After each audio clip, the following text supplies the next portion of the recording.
Dostoevsky wrote, "We are all monsters. Some of us are just better at hiding it. Man speaks of virtue, yet craves power. He condemns evil, yet justifies his own sins. The greatest crimes are not committed by villains, but by those who believe themselves righteous.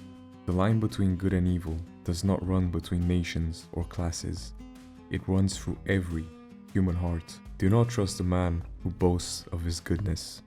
Trust the one who knows his own darkness and masters it." Joe Goldberg, played by Ben Badgley, is one of the most profoundly interesting characters I've seen lately in film and television. On the surface, a charming bookstore manager from New York, old-fashioned, who doesn't keep up much with social media or most modern social events and practices. A nice guy who cares deeply about his partners and friends and who would eagerly defend them. A man who isn't afraid to show courage and wit in poor situations. But on the inside... But inside doesn't matter.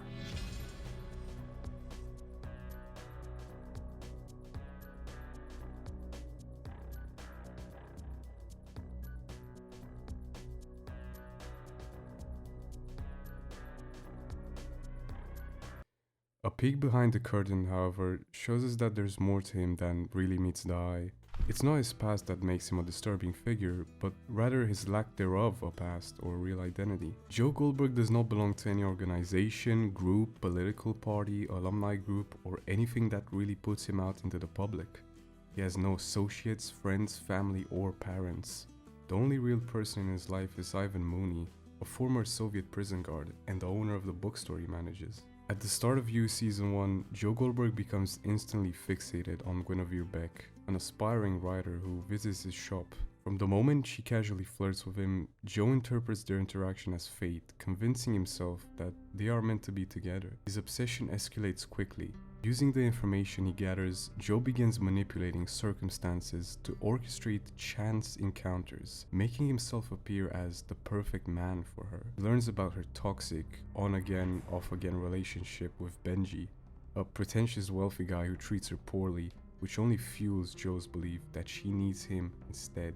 Later on into the show, however, Joe lures Benji to the bookstore basement under the guise of a business opportunity, trapping him inside the soundproof glass cage originally designed for protecting rare books. With Benji now at his mercy, Joe watches in panic, knowing that he is one step closer to making Beck his, all while justifying his actions as necessary for their love story to unfold. At this point, you can probably predict what this man's first kill is, but to us, the audience, it is quite clear that Benji is a terrible person, but Joe does not plan to kill him at first, however.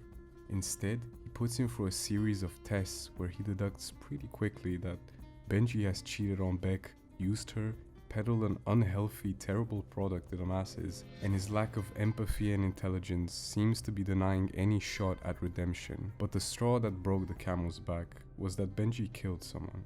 Maybe not intentionally, but the man walked free and never took responsibility. Benji tries to use the evidence as mutually self-assured destruction, but Joe, fearing that he might hurt Beck, himself, or others, is too much of a gamble. So... even though Benji warned him that Beck being his perfect future is not adjacent to reality, Joe persists in cultivating this love that isn't really for Beck, but rather for his idea of what Beck represents. As Benji doesn't fit into his neatly crafted worldview, and seeing that he is of no use to him anymore, Joe eliminates him, further highlighting the utilitarian thought process of his socio-psychopathic tendencies. But Joe isn't a textbook psychopath who would be colder and more detached, or a full sociopath who would be more reckless and disorganized. Instead, he's really a high-functioning sociopath with psychopathic tendencies. Someone who can be methodical, but is ultimately ruled by his emotions and obsessions, a fact which becomes readily apparent to us in his amateur operation of destroying any trace of Benji. Well, there's multiple things in the show that you could say sort of manipulate us into seeing Joe's actions as justified or reasonable.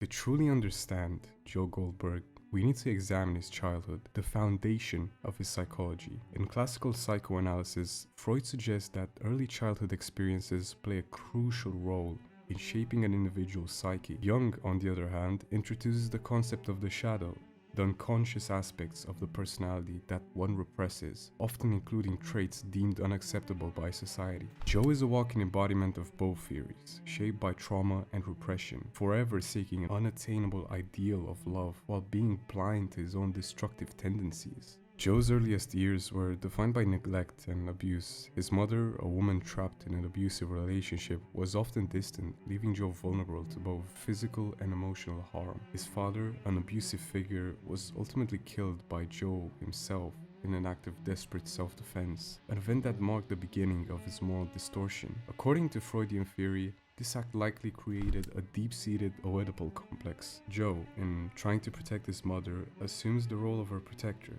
but in doing so, he internalizes both the abuser's and the victim's role. His entire adult life is a repetition of this dynamic. This tragic backstory immediately tugs at our sympathies. We don't condone his actions, but we understand them. We have seen countless characters in fiction who have suffered abuse and turned to darkness, but Joe is different.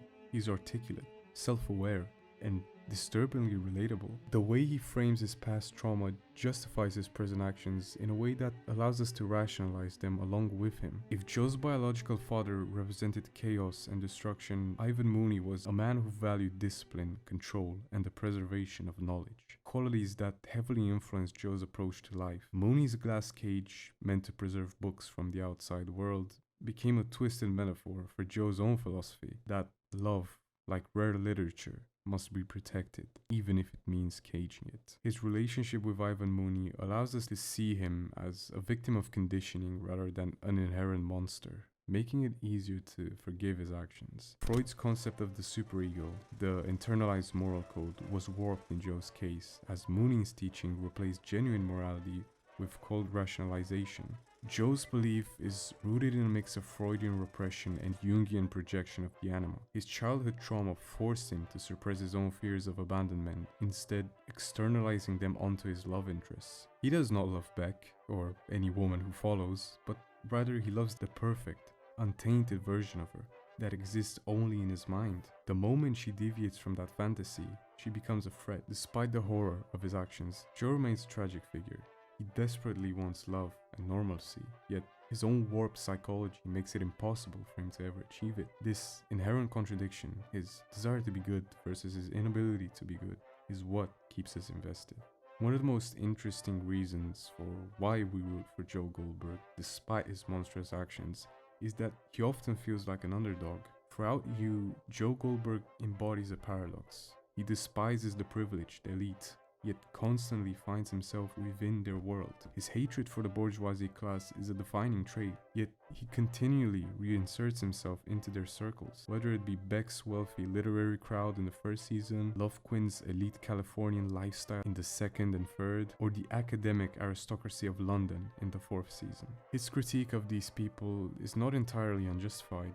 Many of them are self-absorbed, entitled, and oblivious to their own hypocrisy. And this is where our subconscious bias kicks in. Joe isn't just stalking and killing innocent people. He's taking down people we already dislike. The show sets up many of Joe's victims as antagonists in their own right. Freud's theory of displacement suggests that Joe projects his internal frustrations onto external targets. His lack of social mobility, his inability to truly integrate into high society, and his deep-seated inferiority complex all manifest as outward hatred for the privileged. He despises their power because he feels powerless in comparison, and his murders often serve as an unconscious way to correct that imbalance. He does not fight against corruption. He simply replaces the corrupt with himself. And yet, because his victims often represent the very same power structures that alienate us in real life, we continue to root for him, even when we know we shouldn't. Probably the most powerful tool You uses to keep us invested in Joe Goldberg isn't just his charm or the people he targets. It's the fact that we see everything from his perspective. Joe isn't just the protagonist, he's the narrator,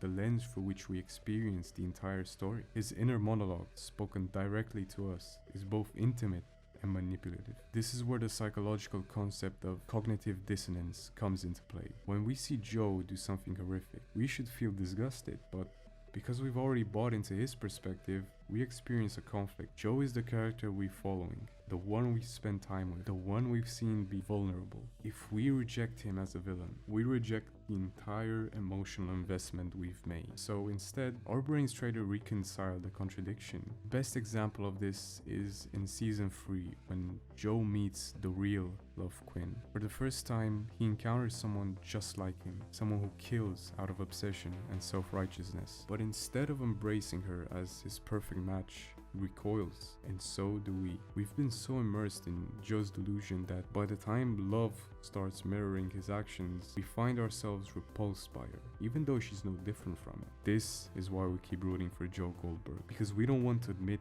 we've been deceived. We've bought into his rationalizations for so long that it feels more comfortable to keep justifying them rather than to acknowledge we were wrong to ever sympathize with him in the first place. And the show knows this. It keeps playing with our expectations, forcing us to see just how easily we can be manipulated by compelling storytelling. The show drops constant references, analogies, and metaphors in a meta-cinematic sense, letting us know throughout the entire show that even though Joe's the real bad guy, we still find a way to root for it. The showrunners are letting us know this isn't a story, this is a debate of ethics, morality, logic, a debate about the point at which we draw the line and why. I think empirically speaking, the show has been trying to hammer home a point for 5 seasons, and this time I think it's finally gonna hit the nail on the head and let us know that we failed the experiment.